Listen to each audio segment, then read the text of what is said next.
প্রিয় শিক্ষার্থীরা, আসসালামু আলাইকুম রহমতুল্লাহ। আশা করি সবাই ভালো আছো।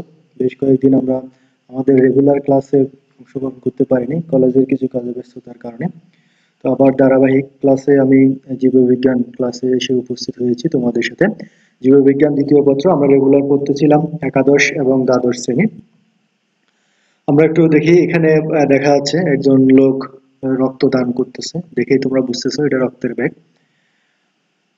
এগুলো কতগুলো রক্তের ব্যাগ, যারা রক্ত দেওয়ার অভিজ্ঞতা কিংবা কাউকে দিতে দেখেছো তারা চিনতেই পারতেছো।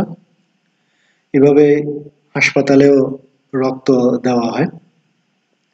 ব্যাগের ভিতরে কিছু তরল দেখা যাচ্ছে, যেটাকে আমরা রক্ত বলতেছি। তো বুঝতে পারতেছো আসলে মূলত আমরা এখান থেকে রক্ত সম্পর্কে পড়বো। আমাদের বইয়ের চতুর্থ অধ্যায় মানব শারীরতত্ত্ব, এটা হচ্ছে রক্ত ও সঞ্চালন। আমরা ধারাবাহিক যে বইটা থেকেই ক্লাস নিচ্ছি সেটা হচ্ছে গাজী আজমল স্যারের বই। একটু খেয়াল করো, লাল রঙের কিছু তরল দেখা যাচ্ছে, যেখানে বড় বড় কিছু দানা দেখা যাচ্ছে যেগুলো লাল। ছোট ছোট সাদা দুই ধরনের দানা দেখা যাচ্ছে। এগুলো কিছু নালীর মাধ্যমে প্রবাহিত হচ্ছে। দেখো, দুইটা নালী ইন্ডিকেট করা হয়েছে, একটা লাল আর একটা নীল। আমরা বলে থাকি ধমনী এবং শিরা এগুলা। তো আমাদের দেহের ভিতরে অনেকগুলা লম্বা লম্বা নালীর মাধ্যমে এই তরলগুলো প্রবাহিত হয়, যেটা নিয়ন্ত্রণ করে আমাদের হৃৎপিণ্ড, আমাদের বক্ষ গহ্বরে অবস্থিত। তো এই রক্তের ভিতরে দেখো কতগুলো বড় লাল বর্ণের দানা দেখা যাচ্ছে, যেটাকে আমরা পরিচিত লোহিত রক্তকণিকা।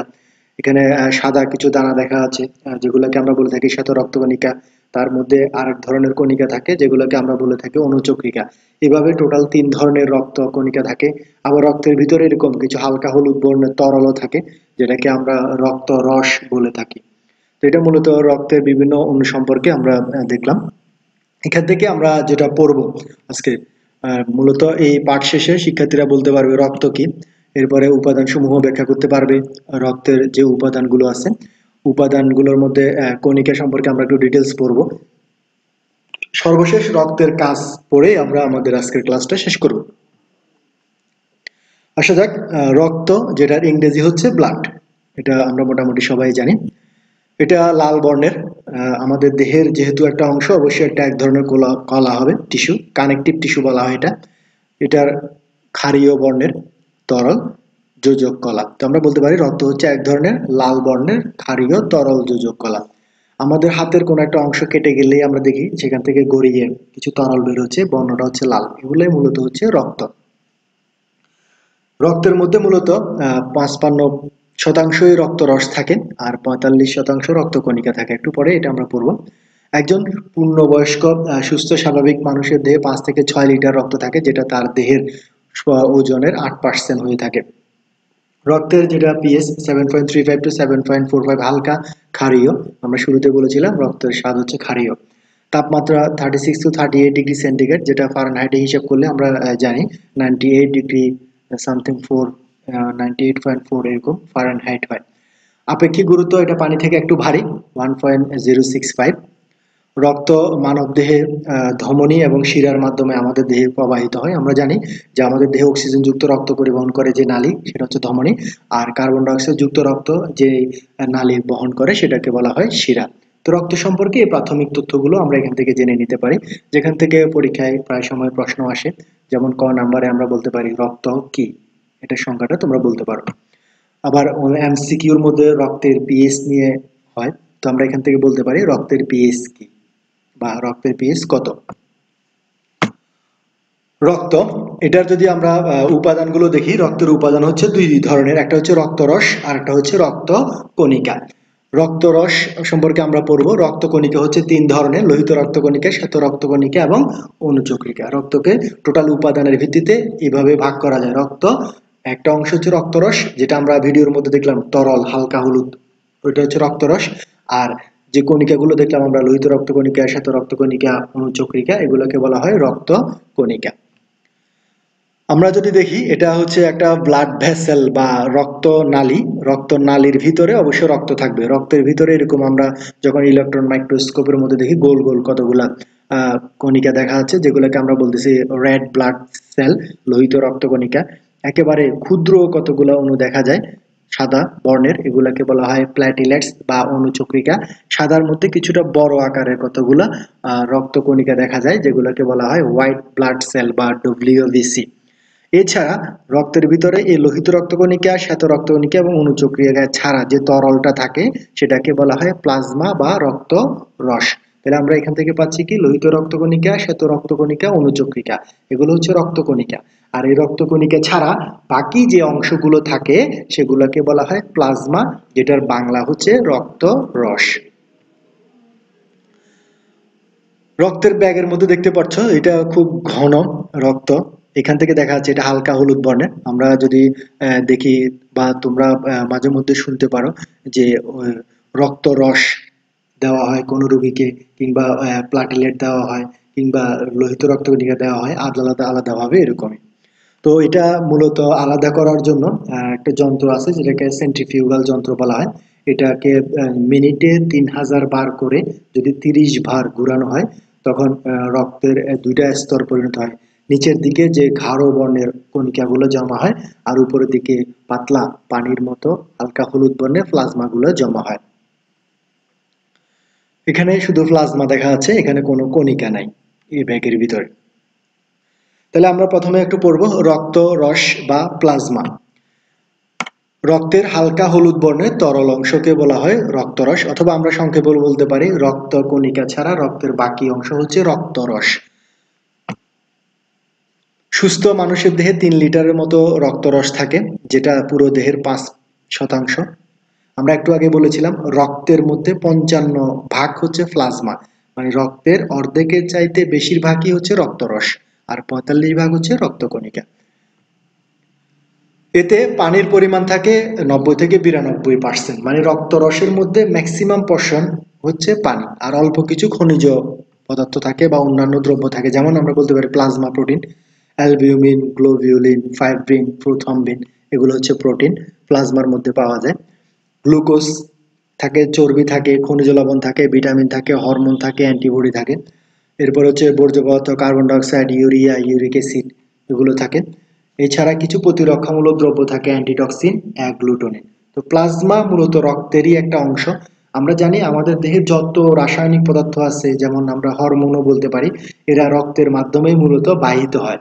তো আমাদের পরিপাকৃত খাদ্য, আমাদের দেহের অক্সিজেন, কার্বন ডাইঅক্সাইড, আমাদের দেহের বর্জ্য পদার্থ, এই জিনিসগুলো রক্তের মাধ্যমে বাহিত হয়। এই জন্য রক্তের মধ্যে এই অন্যান্য খনিজ পদার্থগুলো থাকে। এখান থেকে একটা প্রশ্ন তোমরা বলতে পারো, যেমন প্লাজমা কি, খুবই ইম্পর্টেন্ট একটা নাম্বার প্রশ্ন, প্লাজমা কি। আশা করি তোমরা এটা উত্তর জানো। আমরা একটু আগে দেখেছিলাম রক্তের দুইটা উপাদান, রক্তরস, রক্তকণিকা। রক্তরসটা আমরা পড়েছি, এখান থেকে আমরা এবার রক্তকণিকাটা পড়ব। তাহলে রক্তকণিকার মধ্যে কি কি আছে? লোহিত রক্তকণিকা, শ্বেত রক্তকণিকা এবং অনুচক্রিকা। তো আমরা দেখি লোহিত রক্তকণিকা, যেটার ইংরেজি নাম হচ্ছে রেড ব্লাড সেল। এখানে একটা জিনিস ক্লিয়ার হওয়া দরকার, এগুলা কিন্তু সবগুলাই কোষ, অনেকগুলা কোষ মিলেই তো কলা।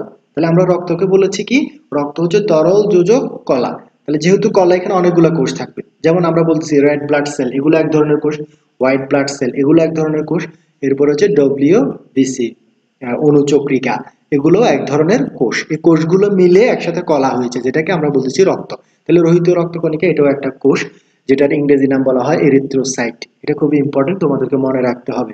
বেশ কয়েক জায়গায় এরিথ্রোসাইট এই শব্দটা আসবে। এটার আকার ক্ষুদ্র, দ্বি অবতল, অনেকটা চাকতির মতো।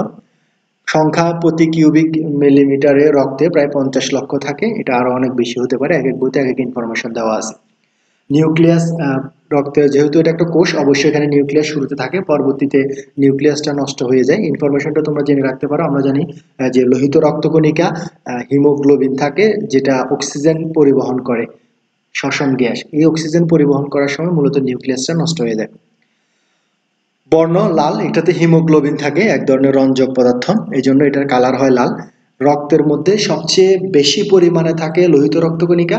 লোহিত রক্তকণিকার কালার হচ্ছে লাল, এই জন্য রক্তের কালার হচ্ছে লাল। এরা 120 দিন বাঁচে, বা গড় আয়ু ধরা হয় 120 দিন, মানে তোমরা বুঝতে পারতেছো প্রায় 4 মাস। তো এখানে একটা ইনফরমেশন তোমরা জেনে রাখতে পারো, এটা যদিও কোষ, আমরা জানি একটা কোষ থেকে বিভাজিত হয়ে আরেকটা কোষ তৈরি হয়, কিন্তু রক্তের কোষগুলো লোহিত রক্তকণিকা থেকে আবার লোহিত রক্তকণিকা কখনোই তৈরি হয় না। রক্ত কণিকাটা নষ্ট হয়ে যায়। নষ্ট হয়ে যাওয়ার পরে আমাদের অস্থি মজ্জা থেকে, আমাদের দেহে যে বড় বড় হাড্ডিগুলো আছে অস্থি, এই অস্থি থেকে মূলত আবার লোহিত রক্তকণিকাগুলো তৈরি হয়। তো এই জন্য এরা 120 দিন, গড়ে 120 দিন বাদে 3 মাস বলা হয়, 3 মাস থেকে 4 মাস এদের কাজ অক্সিজেন পরিবহন করা। তো এটা হচ্ছে লোহিত রক্তকণিকা। রক্তকণিকার সবচেয়ে বেশি পরিমাণে যে কণিকাগুলো থাকে সেগুলাই হচ্ছে মূলত লোহিত রক্তকণিকা। রক্তকণিকাগুলোর মধ্যে যেটা বর্ণ হচ্ছে লাল, সেগুলাই হচ্ছে লোহিত রক্তকণিকা। লোহিত রক্তকণিকা সম্পর্কে আমরা কিছু ইনফরমেশন একটু জেনে নিই। একটু আগে আমি বলেছিলাম এগুলো কিন্তু একটা কোষ থেকে তৈরি হয় না, আরেকটা জায়গা থেকে তৈরি হয় উৎপত্তি। ভ্রূণ অবস্থায় আমরা যখন ভ্রূণে ছিলাম মায়ের গর্ভে, তখন আমাদের যেটা কুসুমথলি, ওখান থেকে আমাদের পরবর্তীতে লাস্টের দিকে যকৃৎ থেকেও তৈরি হয়। যখন আমাদের ডেলিভারি হয়ে যায় বা একটা মানব শিশু মাত্র জন্মগ্রহণ করে, তার এবং পরিণত বয়সেও অস্থি মজ্জা থেকে এটা তৈরি হয়। বড় নিউক্লিয়াস যুক্ত এরিথ্রোব্লাস্ট নামক স্টেম সেল থাকে কতগুলো অস্থিমজ্জার মধ্যে, এগুলো থেকে তৈরি হয়। বৃক্ক থেকে নিঃসৃত যে এরিথ্রোপোয়েটিন হরমোন, এই প্রক্রিয়াটা মূলত নিয়ন্ত্রণ করে। অর্থাৎ বৃক্ক হচ্ছে আমাদের কিডনি, কিডনি থেকে এক ধরনের হরমোন নিঃসৃত হয় এরিথ্রোপোয়েটিন। এই এরিথ্রোপোয়েটিন অস্থি থেকে এই লোহিত রক্তকণিকা তৈরির প্রক্রিয়াটা নিয়ন্ত্রণ করে। হিমোগ্লোবিন, আমরা একটা ইনফরমেশন পেয়েছি হিমোগ্লোবিন কি। হিমোগ্লোবিন হচ্ছে এক ধরনের রঞ্জক, যেখানে এটা লোহিত রক্তকণিকার মধ্যে থাকে। এখানে হিম এবং গ্লোবিন দুই ধরনের পদার্থ থাকে। হিমটা হচ্ছে মূলত এখানে আয়রন সবচেয়ে বেশি থাকে, লৌহ সমৃদ্ধ। আর গ্লোবিন হচ্ছে প্রোটিন। হিম এবং গ্লোবিন এই দুইটা একসাথে মিলে মূলত হিমোগ্লোবিনটা তৈরি করা হয়। এটা একটা ইনফরমেশন এমসিকিউর জন্য, প্রতি 100 মিলিলিটার রক্তে প্রায় 16 গ্রাম হিমোগ্লোবিন থাকে। শ্বেত রক্তকণিকা, হোয়াইট ব্লাড সেল, যেটাকে সংক্ষেপে বলা হয় ডব্লিউবিসি। এটার ইংরেজি নাম হচ্ছে লিউকোসাইট। এটার কালার সাদা এবং এরা অনিয়ত বড় হয়। সংখ্যা প্রতি কিউবিক মিলিমিটারে প্রায় 5 থেকে 8 হাজার। আর আমরা লোহিত রক্তকণিকার ক্ষেত্রে বলেছি 50 লক্ষ। আর এখানে হচ্ছে 5 থেকে 8 হাজার, মানে খুবই অল্প পরিমাণে থাকে। লোহিত এবং শ্বেত রক্তকণিকার অনুপাত যদি আমরা দেখি, লোহিত যদি 700 হয় আর শ্বেত রক্তকণিকা হবে 1, মানে 700:1। এখানে আমরা দেখতেছি সাদা সাদা কতগুলা কণিকা দেখা যাচ্ছে। এই সাদা সাদা কণিকাগুলোই মূলত হচ্ছে লোহিত রক্তকণিকা। এদের ক্ষেত্রে সবসময় নিউক্লিয়াস থাকে। এদের কালার হচ্ছে বর্ণহীন, এই জন্য এরা সাদা। এরা গড় আয়ু হচ্ছে 1 থেকে 15 দিন। এদের কাজ আমরা এটা পড়বো ডিটেলস মানব প্রতিরক্ষা অধ্যায়ে গিয়ে, যে ফ্যাগোসাইটোসিস প্রক্রিয়ায় রোগ প্রতিরোধ করা। আমাদের দেহে যখনই কোনো বাইরে থেকে জীবাণু, ভাইরাস, ব্যাকটেরিয়া এগুলো প্রবেশ করে, তখন এই শ্বেত রক্তকণিকাগুলো ওই ভাইরাস এবং ব্যাকটেরিয়াগুলোকে ধ্বংস করে আমাদের দেহকে রক্ষা করে। এটা আমরা একটা অধ্যায়ে পড়বো। আপাতত এখান থেকে কিছু ইনফরমেশন আমরা একটু জেনে রাখি। শ্বেত রক্তকণিকা বেশি থাকলে তাকে লিউকোসাইটোসিস বলে, এটা একটা রোগ। শ্বেত রক্তকণিকা যদি প্রয়োজনের চাইতে কম থাকে তখন এটাকে লিউকোপেনিয়া বলে।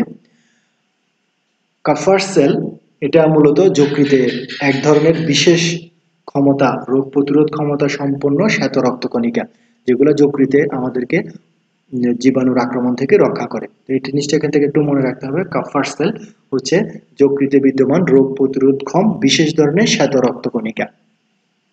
সুস্থ মানুষের দেহে প্রায় 1% শ্বেতকণিকা থাকে।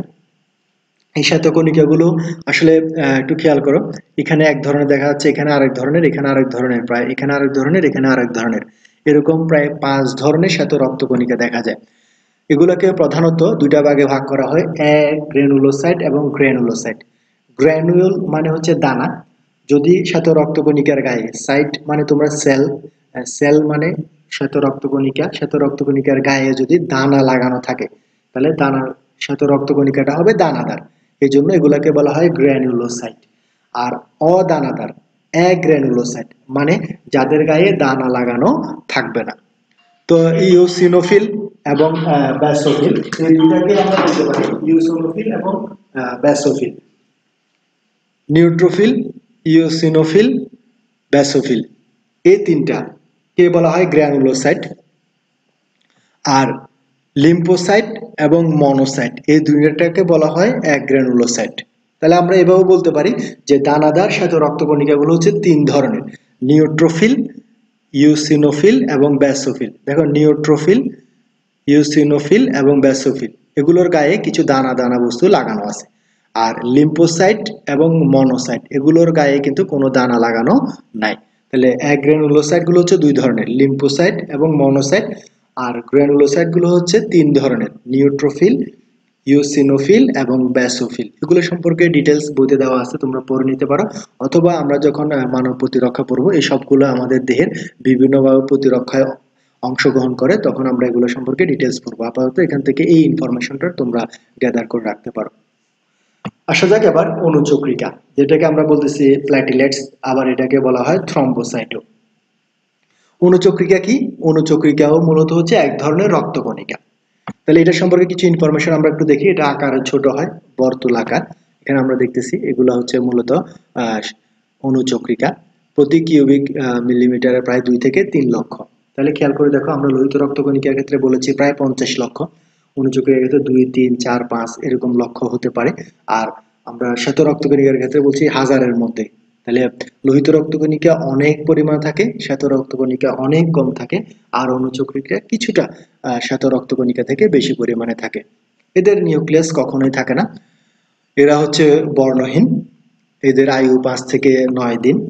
এদের কাজ হচ্ছে মূলত রক্ত তঞ্চন করা। তো এটা আমরা একটা ক্লাসে পড়বো। আমাদের দেহে যদি কোনো অংশ কেটে যায়, রক্ত পড়তে থাকে, ওই রক্তপাত বন্ধ হওয়াকে মূলত রক্ত তঞ্চন প্রক্রিয়া বলা হয়, অর্থাৎ রক্ত জমাট বাঁধা। এই রক্ত জমাট বাঁধার কাজটাই মূলত অণুচক্রিকা করে থাকে। তো এখান থেকে আমরা এই 3 ধরনের ইনফরমেশনটা পাচ্ছি: লোহিত রক্তকণিকা, শ্বেত রক্তকণিকা, অণুচক্রিকা। এটার একটা তুলনামূলক চার্ট তোমরা করে নিতে পারো। এখান থেকে তোমরা লোহিত রক্তকণিকার বৈশিষ্ট্য, শ্বেত রক্তকণিকার বৈশিষ্ট্য, অণুচক্রিকার বৈশিষ্ট্য, অথবা লোহিত রক্তকণিকা, শ্বেত রক্তকণিকা, অণুচক্রিকার মধ্যে তুলনামূলক আলোচনা, পার্থক্য, এই জিনিসগুলো তোমরা এখান থেকে তৈরি করে নিতে পারো। তো আমরা রক্ত শেষ করতেছি। আমাদের সর্বশেষ টপিক ছিল রক্তের কাজ। তাহলে আমরা এখান থেকে কিছু জিনিস পাচ্ছি, খেয়াল করে দেখো। প্লাজমা, এটার কিছু কাজ আছে। লোহিত রক্তকণিকা, এটার কিছু কাজ আছে। শ্বেত রক্তকণিকা, এটার কিছু কাজ আছে। অণুচক্রিকা, এটার কিছু কাজ আছে। তাহলে এই উপাদানগুলোর সম্মিলিত কাজই হচ্ছে মূলত রক্তের কাজ। তো এখান থেকে আমরা দেখতে পারি অক্সিজেন পরিবহন, এটা আমরা শ্বসন অধ্যায়ে গেলে ডিটেলস পড়বো, কিভাবে অক্সিজেন পরিবহন হয়, কিভাবে কার্বন ডাইঅক্সাইড পরিবহন হয় রক্তের মাধ্যমে। তো আপাতত আমরা জেনে রাখি যে রক্ত আমাদের দেহে অক্সিজেন পরিবহন করে, রক্ত আমাদের দেহে কার্বন ডাইঅক্সাইড পরিবহন করে। খাদ্যসার পরিবহন, আমাদের দেহে পরিপাক হওয়ার পর, আমরা পরিপাক অধ্যায়ে গিয়ে এটা পড়বো যে জটিল খাদ্যগুলো ভেঙে যখন সরল খাদ্যে পরিণত হয়, তখন সরল খাদ্যটা আমাদের রক্তে গিয়ে আমাদের পুরো দেহে বাহিত হয়। তাপের সমতা রাখা, রক্তের মূলত তাপমাত্রা বেড়ে গেলে আমরা বলি আমাদের গায়ে জ্বর আসছে বা টেম্পারেচার বেড়ে গেছে, কমে যাওয়া। রক্তের মাধ্যমে মূলত আমাদের দেহে তাপ সমতাটা রক্ষা হয়। বর্জ্য পদার্থ নিষ্কাশন, আমরা জানি আমাদের দেহে গৃহীত যে প্রোটিনগুলো, এগুলো ভেঙে নাইট্রোজেন গঠিত কিছু বর্জ্য তৈরি হয়, বা আমাদের দেহে অন্যান্য বর্জ্য পদার্থ যেমন ক্রিয়েটিনিন, ইউরিক অ্যাসিড, ইউরিয়া, এগুলো মূলত রক্তের মাধ্যমে বাহিত হয়ে বৃক্কে যায়, বৃক্কে মূত্রের মাধ্যমে বাইরে নিষ্কাশিত হয়। হরমোন পরিবহন, আমরা জানি আমাদের দেহের ম্যাক্সিমাম হরমোনই রক্তের মাধ্যমে বাহিত হয়। রক্ত মূলত আমাদের দেহের এই উপাদানগুলোকে পরিবহন করে থাকে। শ্বেত রক্তকণিকার ক্ষেত্রে আমরা দেখলাম যে এরা আমাদের দেহে রোগ প্রতিরোধ করে, সুতরাং এটা একটা রক্তের কাজ যে রক্ত আমাদের দেহে রোগ প্রতিরোধ করে। রক্ত জমাট বাঁধে, অণুচক্রিকার ক্ষেত্রে আমরা দেখলাম যে অণুচক্রিকা আমাদের দেহে রক্ত জমাট বাঁধে। তো এটা ক্লাস থাকলে আমি করে দিতাম দলীয় কাজ, স্লাইডের মাধ্যমে তোমরা রক্তের বিভিন্ন অনুপাতগুলো দেখতে পারো। আপাতত একক কাজটা তোমরা করে রাখতে পারো, রক্তের উপাদান সমূহের মধ্যে একটা তুলনামূলক চার্ট তৈরি করা। তো এখান থেকে আমরা আজকে রক্ত সম্পর্কে পড়েছি, খুবই সিম্পল কিছু জিনিস সম্পর্কে।